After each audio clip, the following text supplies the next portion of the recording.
individuals and truly great, noble concepts. You can put those into your own words. Are you ready? Yeah, and then just a little more angle towards him. Yeah, excellent. Very good. I need to feel a little more natural because That's right. the angles here kind of make it. They are. It is unnatural. Yeah. Or if it helps to put your leg over your knee. It might.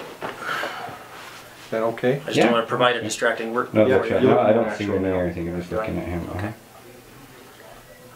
Ready? Right. Yes. Okay.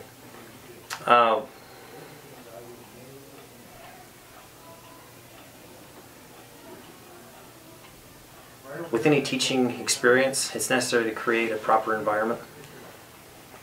You have to have the right tools in place. You have to have someone who has the right attitude, and you have to have a student that's ready to learn. All those, I mean, there's probably other aspects, but that environment is probably one of the more difficult things to create, because you know, you can spend all this money in different places, but if you don't really create a if you don't really spark the imagination of the child or provide them something that really can help them wake up and see, or an individual who has a love for history, or a love of not just history, but a love and understanding of what it means to be an American,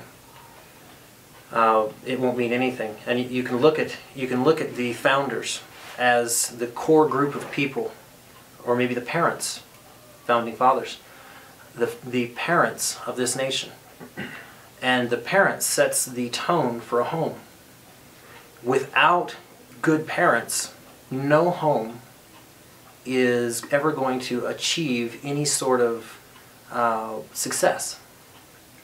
So with the founders, we have a group of people that they had their biases, they had their prejudices, I'm sure.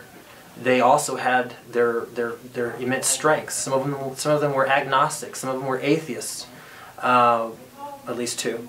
So many of them, though, I should say all the rest of them, had some core belief in God. That set the tone, though. Their solid nature set the tone for the future of our country.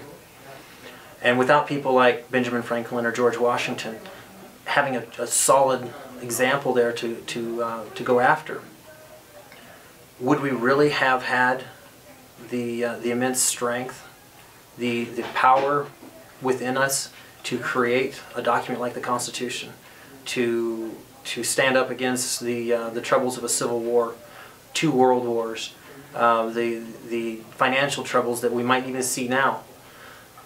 How far does that parentage, that example of our parentage, stretch forward to protect us and give us guidance?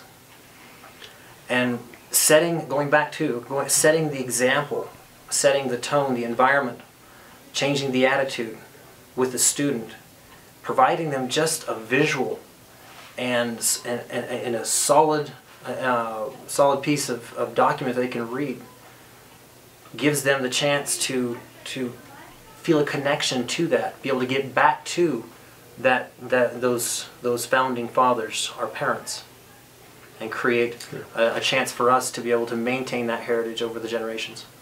Now this was an expense that your school decided to spend on this. This is not cheap. Of all the, maybe this might be our last thing, but of all the ways that your school has spent money, do you think this was a wise expenditure of funds? It always concerns me to spend any money at all when government or schools or anything is really involved. They, you know, it's a limited resource.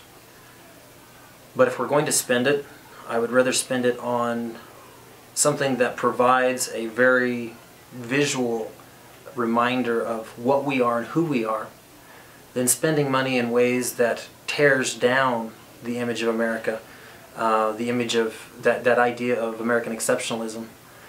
Can we spend the money in a better way? I don't think so. Because if we did, What could we top this with? Time machine? Good.